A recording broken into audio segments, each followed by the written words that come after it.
9월 첫 주일인데요. 또 반가운 얼굴들과 함께 예배 드려서 감사합니다. 여러분 오늘 오실 때 혹시 이제 이 주변 마라톤 때문에 이렇게 힘들진 않으셨어요? 이렇게? 오늘따라 또 이 비행기 훈련도 있는 것 같고 없었는데 그래서 여러 가지 이렇게 있었습니다. 우리는 살아가면서 우리가 예기치 못한 일을 만날 때 많이 있습니다. 근데 이제 예기치 못한 일이 한 가지, 두 가지일 때는 그런 데로 넘을 수 있습니다. 근데 그것이 여러 문제가 같이 몰려올 때 우리는 참 난감한 상황을 만나게 돼요. 이것을 어떻게 해결해야 하는가 그런 고민을 많이 하게 돼요. 그런데 이제 우리에게 중요한 것은 우리 하나님을 믿는 사람들인데요. 믿는다라고 하는 것은 시선이 바뀌는 것을 말합니다. 무엇이 바뀐다고요? 시선이 바뀌는 겁니다. 그래서 믿는 사람과 믿지 않는 사람의 차이는 시선의 차이가 있습니다. 어떤 차이냐면 이스라엘 백성들이 가나안 땅에 들어가려고 하기 전에 모세가 정탐꾼 12명을 뽑아서 40일 동안 그 땅을 정탐하게 만듭니다. 그런데 믿음의 사람들은 믿음으로 그 땅을 바라봤지만 그 믿음을 갖지 못하고 자기의 생각과 자기의 판단을 가진 사람들은 그곳에 가서 오히려 겁을 먹고 온 것입니다. 그래서 믿음은 아무리 절망스러운 상황을 만난다 할지라도 믿음의 사람들은 그 절망 속에서 소망을 보는 것입니다. 그런가 하면 아무리 우리가 고난을 겪는다 해도 그 고난을 통해서 희망을 보는 것이죠. 모든 것이 끝났다. 이게 마지막이다. 이런 심판의 자리에서 우리는 구원을 얻는 하나님의 백성들이 바로 우리인 것입니다. 민수기 13, 14장에 보면 정탐꾼들 얘기를 좀 더 자세히 하고 있는데 그들이 갔다 와가지고 중요한 것은 어떠한 시선으로 보았느냐. 성경에 보면 다녀온 사람 중에 10사람은 악평했다고 했습니다. 무슨 평을 했다고요? 평가는 어떻게 했어요? 악평을 했어요. 물론 그 평가가 그들이 본 것이 틀리진 않아요. 근데 성경은 왜 그들이 악평을 했다고 말씀할까요? 그들이 가서 보았습니다. 그곳에 가보니까 과연 적과 꿀이 흐르는 그런 땅입니다. 그리고 실과도 가져왔습니다. 그런데 그 땅의 거민은 강하고 성읍은 견고해서 심이 크고 안악자손이 그곳에 있고 아말렉 사람들, 여부스 사람들, 아모스 사람들, 가나안인들이 다 차지하고 있습니다. 우리는 올라가서 그 사람들과 전쟁할 수 없습니다. 우리가 탐지한 그 땅은 거민을 삼키는 땅이라고 했습니다. 거민을 삼킨다는 그 의미는 뭐냐면 정복해도 불안한 땅입니다. 워낙 그 땅이 풍족하기 때문에 우리가 그곳에 가서 차지한들 지킬 수 없는 그러한 땅입니다. 그곳은 거인들이 있고 그 거인들이라고 하는 사람들은 바로 건장하고 키 큰 사람들. 우리는 스스로 보기에도 메뚜기와 같습니다. 그들이 봤을 때도 우리가 그랬을 것입니다. 사실 보고죠.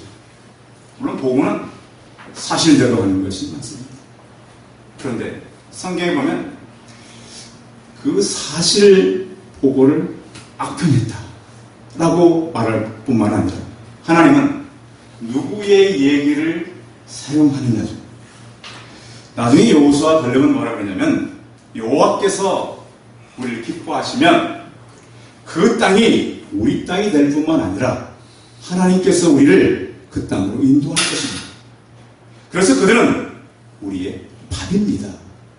이 밥이라고 하는 표현은 이것은 시간 문제입니다. 우리가 들어가서 아무리 그들이 크고 장대해도 하나님께서 함께 하시면 시간 문제입니다. 또 하나는 하나님의 약속은 한 번도 우리에게 거스른 적이 없었고 지켜지지 않은 적이 없었습니다. 그래서 하나님께서 이 악평하는 사람들과 들어가야 된다고 한 사람 두 이야기 가운데 하나님은 어떻게 보면 굉장히 사실적이고 보편타당한 얘기지만 하나님의 사용은 10사람 이야기를 사용했습니까? 2사람 이야기를 사용했습니까? 2사람 이야기를 사용했습니다. 여러분 다수가 절대 옳은 거 아니에요. 민주주의가 굉장히 좋은 거죠. 긍정적이고. 절대 진리는 다수에 있지만은 않습니다. 소수라 할지라도 진리는 그곳에 있을 수 있습니다. 오늘 말씀의 내용이 바로 그런 겁니다. 이스라엘은 엘리야라고 하는 굉장한 하나님의 선지자가 있었습니다. 그 당시에 이스라엘을 괴롭혔던 가장 큰 나라는 이 아람 사람들이었습니다. 그래서 늘 아람 사람들이 이스라엘에 들어와서 이스라엘 백성들을 어렵게 했습니다. 그런데 문제는 아람 사람들이 이스라엘을 공격하는데 군사들을 보내면 그곳에 꼭 이스라엘 사람들이 진치고 있는 거예요. 또 다음에 또 다른 곳으로 군사들을 보내면 아람 군대가 가면 꼭 이스라엘 군대가 먼저 나와야 돼요. 자, 작전을 할 수 있어요, 없어요? 없어요. 그래서 왕이 다 모은 겁니다. 뭐야? 이상하다. 왜 우리 군사들이 이스라엘 진영으로 가기만 하면 그곳에 나와 있냐, 이스라엘 군대가. 혹시 우리 안에 내부 고발자가 있는 게 아니에요.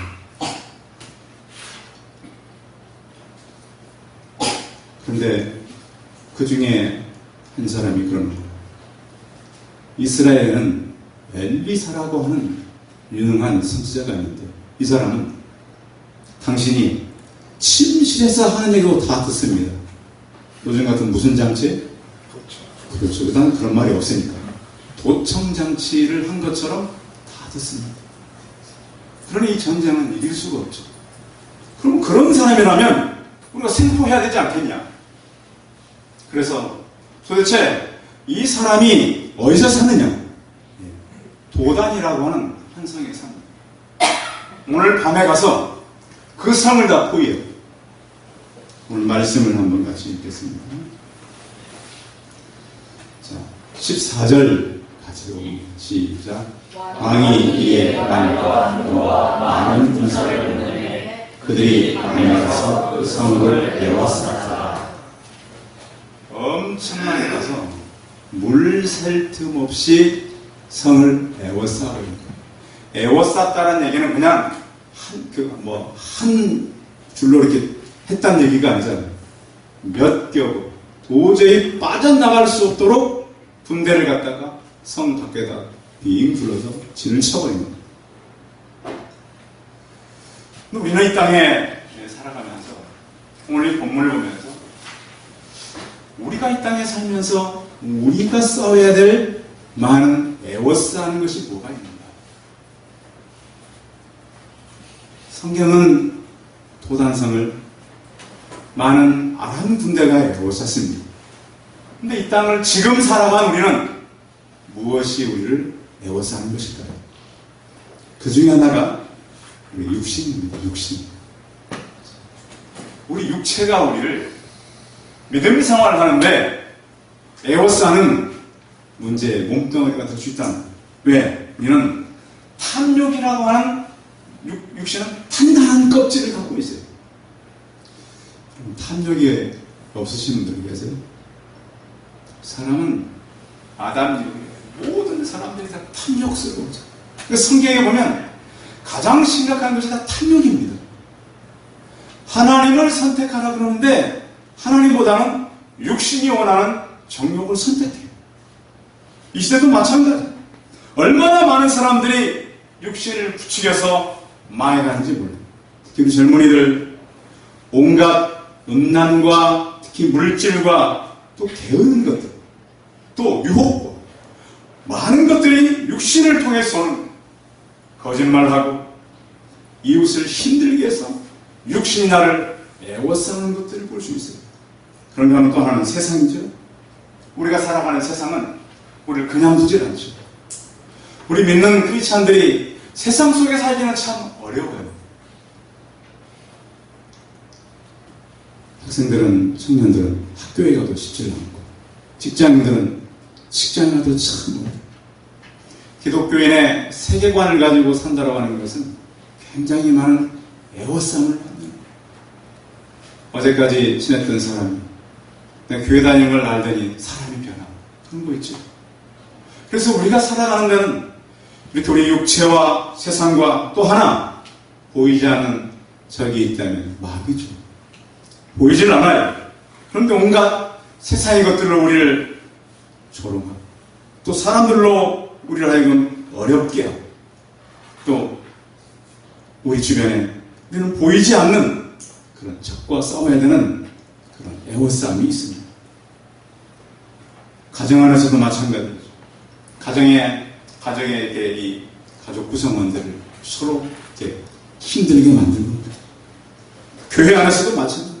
그래서 우리는 우리 육신과 세상과 사탄의 어떤 많은 것들로 애워싸게 되는 거예요. 그래서 에베소서 6장 10절 11절은 이렇게 말하고 있어요. 정말로 끝으로 너희가 주 안에서 그 힘의 능력으로 강건하여지고 마귀의 간계를 능히 대적하기 위하여 하나님의 전신갑주를 입으라. 그러니까 우리가 이 하나님의 어떤 모든 것을 말씀으로 입지 않으면 우리 자신부터 우리를 애워싼다라고 하는 거예요. 우리 이 땅을 살아가면서 얼마나 많은 우겨싸움을 당했는지 고린도후서 4장 7절에 보면 우리가 사방으로 우겨싸움을 당하여도 쌓이지 않는다고 그랬어요. 우리 주변에는 우리를 우겨싸는 것들이 너무 많아요. 엘리다 시대도 마찬가지는 바울 시대도 복음 전도 때문에 그가 깊은 감옥에 들어간 것뿐만 아니라 옷을 벗기고 맡겨야 되고 또 기진맥진하는 그들을 착고를 채워서 감옥 안에 가둬 또 군인들이 지켜요. 2중 3중으로 거의 아무것도 할 수 없어요.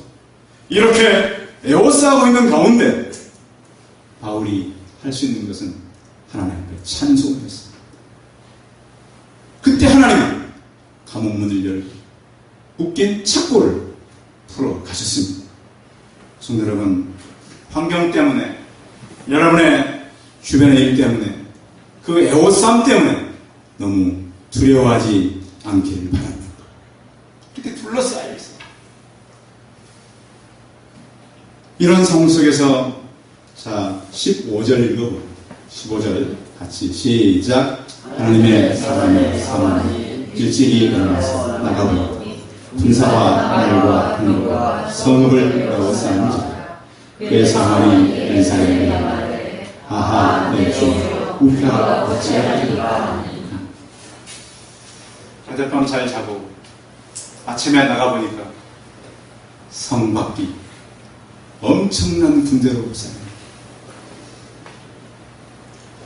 여러분, 어제까지 이상 없던 내 삶이 갑자기 큰 문제가 왔을 때 여러분들은 어떻게 반응하십니까? 엘리사의 사망은 아하 내 주여 우리가 어찌하리까. 사람들이 예기치 못한 큰 문제를 만났을 때 그 나오는 탄식이 있습니다. 뭐죠? 네? 그렇죠. 믿는 분들은 아버지가 나오겠죠. 요즘 아이들은 부모한테 뭐라 그래요? 어쩌라고!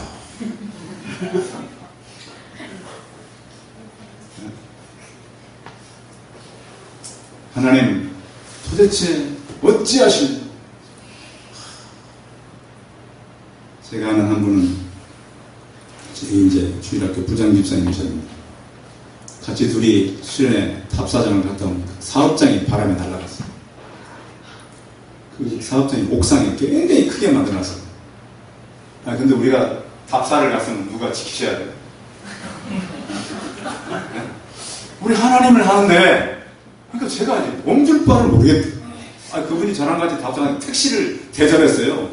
그 한 20년 전에. 택시를 하루를 저랑 같이 갔어요. 둘이 저쪽으로 가가지고, 양평 저쪽으로 가서 이제 애들 수련 양성하고 돌아왔는데, 그 사업장이, 옥상에 있는 사업장이 땅에 있더라고요. 이거 피해가 얼마나 커요. 그것 때문에 밑에까지. 그래서 그분이 막 땅을 치더라고, 땅을. 하나님, 도대체 어떻게 하시는지. 참 감사한 거예요. 그 사건 이후로 우리의 수련했던 중고등부가 부흥됐어요. 네? 한 명이던 중고등부가 제가 나올 땐 교회 꽉 찼어요. 그냥 일이 있는 게 아니에요. 우리는 모르죠. 성도 여러분, 살아오시면서 하나님 어쩌려고 그렇게 하십니까?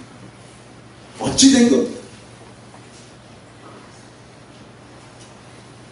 일뿐만 아니라 질병이 올 수도 있어요. 우리는 하나님은 도대체 어디에 계십니까? 왜 이런 일이 나에게 있어야 합니까? 그래서 히브리서 11장 6절에 이렇게 말씀해요. 믿음이 없이는 기쁘시게 못하나 하나님께 나아가는 자는 반드시 그가 계신 것과 또한 자기를 찾는 자들에게 상 주시는 이심을 믿어야 할지니라. 아멘. 믿음을 갖고 나가는 것. 인생에 살면 원하든 원치 않든 어려움을 만나게 됩니다. 그 어려움을 만났을 때 우리는 어떻게 대하느냐? 탄식으로 대할 것인가? 하나님을 바라볼 것인가? 야고보 사도는 이렇게 말합니다. 1장 2절에 형제들, 너희가 여러 가지 시험을 만나거든 온전히 기쁘게 여기라. 시험을 만났는데 기쁘게 여길 사람이 얼마나 있겠어요? 그 성경은 어려움을 만나도 기쁘게 여겨라 이렇게 말씀하고 있습니다. 어려움을 만났을 때 우리는 답답함이 이루 말할 수가 없죠. 사도 바울도 마찬가지입니다. 하나님께서 이렇게 복음을 전하게 할 거면 좀 좋은 환경에 사시는 분 좋잖아요. 왜 이렇게 로마로 가는데 큰 태풍을 만나게 하십니까? 왜 모든 걸 다 막으십니까? 근데 하나님은 그 태풍 속에서 말씀하시잖아요. 행산하는 모든 사람을 다 너에게 주었다. 하나님은 아무리 큰 태풍을 만난다 할지라도 태풍을 통해서 새 길을 여시는 우리 성도들이 되시기 바랍니다. 아무리 큰 태풍이 온다 할지라도 태풍을 통해서도 하나님은 유라굴라를 피하시고 로마로 가게 하신 하나님입니다. 자, 그때 그러면 이렇게 상황이 탄식할 때에 엘리사는 뭐라고 했을까요? 16절 같이 읽을까요? 16절 시작. 대답하되 두려워하는 자 우리와 함께하는 자 그들과 함께하는 자가 많으니라 하고 아멘.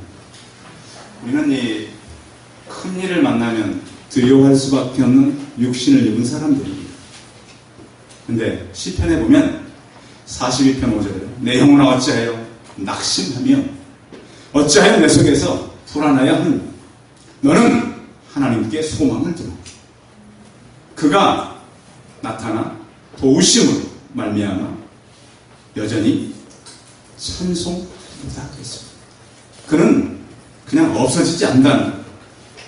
이스라엘이 처참한 포로가 됐을 때도 하나님은 그들을 계속 찾아오셨어요. 성전이 파괴되고 국토는 황폐하다. 그런데 하나님께서는 너는 내 것이다. 너희들은 내 것이다. 사람은 자기 소유에 집착이 강하죠. 어른들도 그렇고 아이들도 자기 것에는 집착이 강합니다. 그런데 하나님은 이사야 43장 1절을 통해서 야곱아 너를 창조하신 여호와께서 지금 말씀하시는지라 이스라엘아 너를 지으신 이가 말씀하시는지 너는 두려워하지 마. 내가 너를 구속하였고 너를 지명하여 불렀나니 너는 내 것이라. 성도 여러분, 우리는 하나님의 소유된 백성입니다. 하나님의 것이 된 우리는 두려워할 것이 없습니다. 혹시 여러분들 경제적인 문제가 여러분을 누르십니까? 아니면 건강의 문제 때문에 너무 힘들어하는 성도들 계십니까? 사람의 관계 때문에 어렵습니까? 나는 누구의 것이라고요? 하나님의 것입니다. 나는 하나님의 것입니다.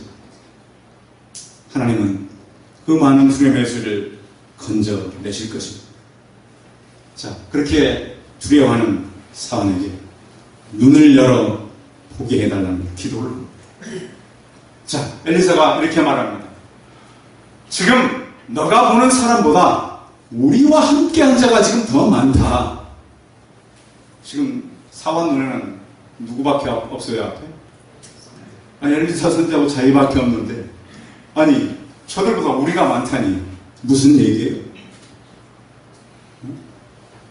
아니, 선지자님, 지금 당신하고 나밖에 없는데 우리 주변에 누가 있다는 거예요? 제가 서두에 얘기했습니다. 믿음은 뭐가 바뀌는 거라고요? 시선이 바뀌는 거.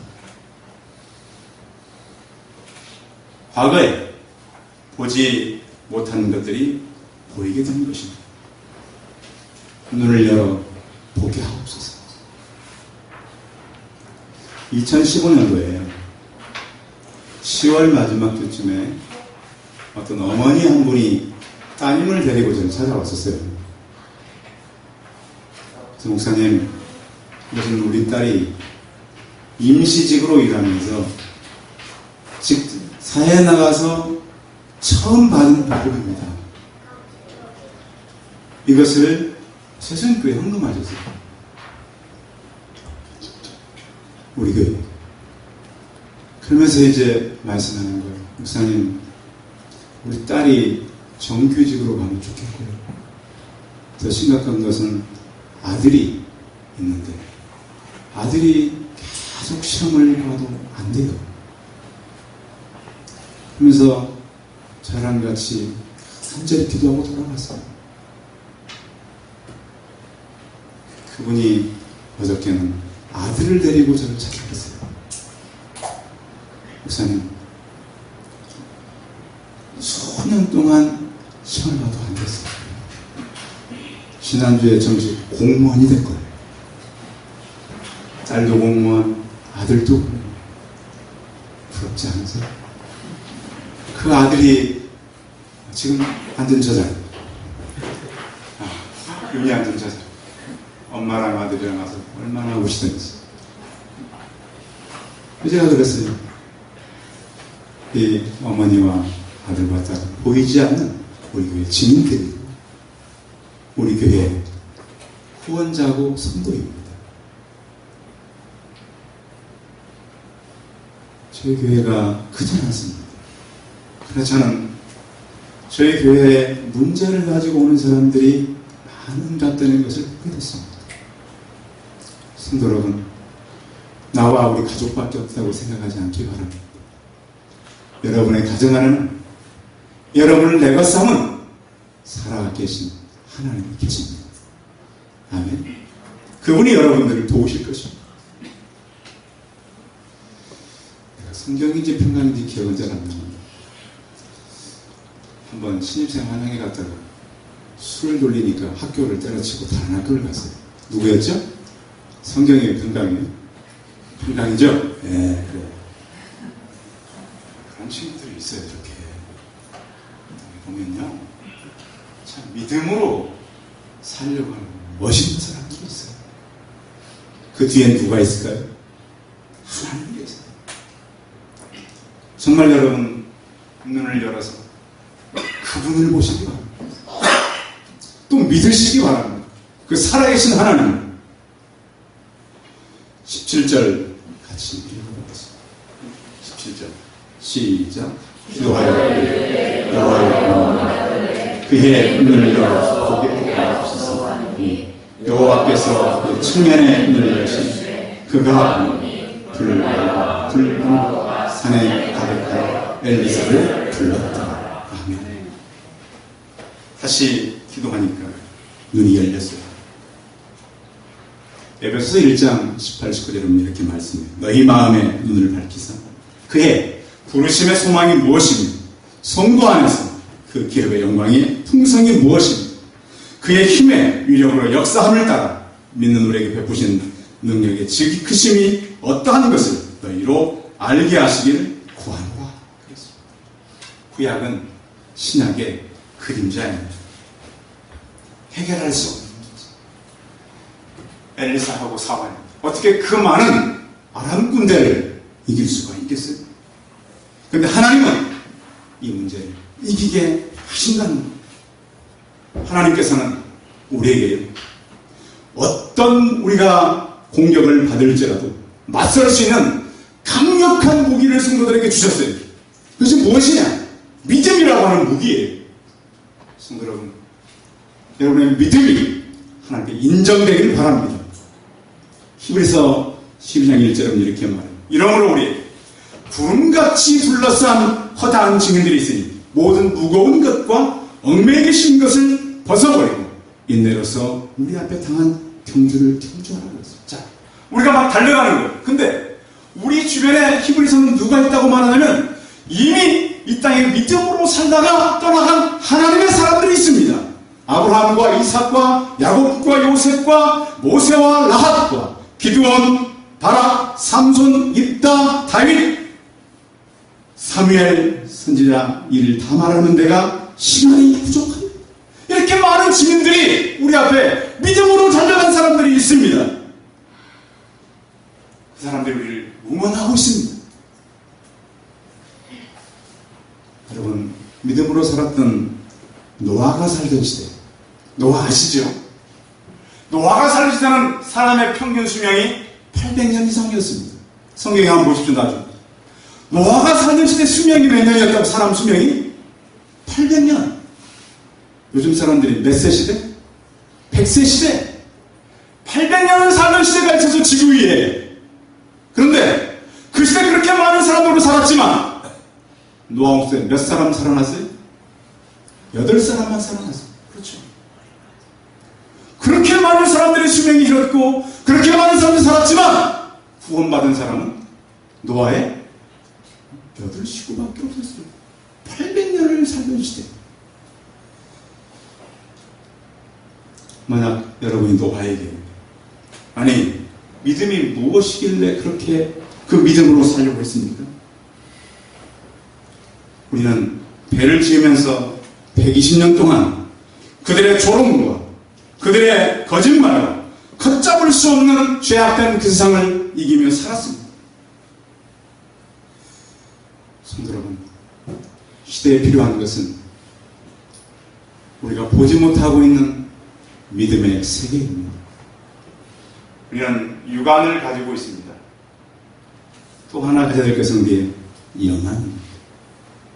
사람이요, 영안이 누구나 열리는 때는 죽기 전에 열립니다. 저는 여러 번 경험했습니다. 사람은 딱 죽기 전에 영안이 열립니다. 그런데 믿음은 미리 열어주십니다. 그 시선을 바꿔주는 거죠. 사방에 애워싸움을 당했지만 엘리사는 사환의 눈을 열어서 군대보다 더 많은 불말과 불병거가 가득한 것을 보게 하였습니다. 눈을 열어서 여러분 믿음으로 하나님의 세계를 보시기 바랍니다. 엘리사 시대나 지금이나 하나님은 동일하십니다. 하나님의 능력은 지금도 같습니다. 여러분이 어떤 문제를 가지고 왔고 어떠한 일이 있건 아 주여 내가 어찌하리까 이런 일이 있다 할지라도 믿음의 눈을 열어서 여러분 믿음으로 보게 하시고 그것을 믿음으로 살아가는 저 어르신들이 되시기 바랍니다. 기도하겠습니다.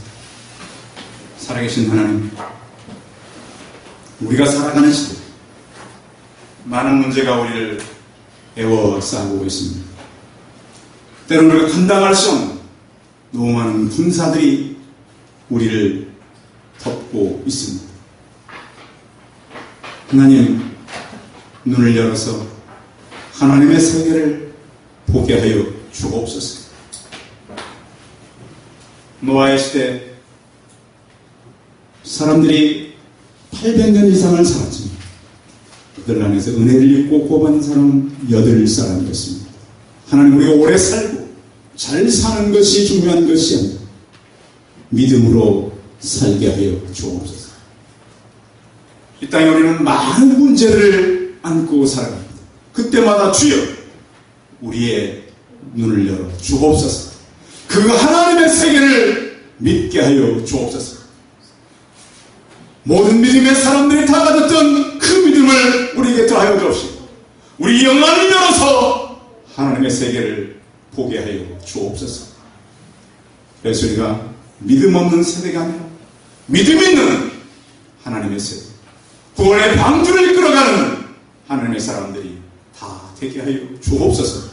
주 예수 그리스도의 이름으로 기도하였습니다.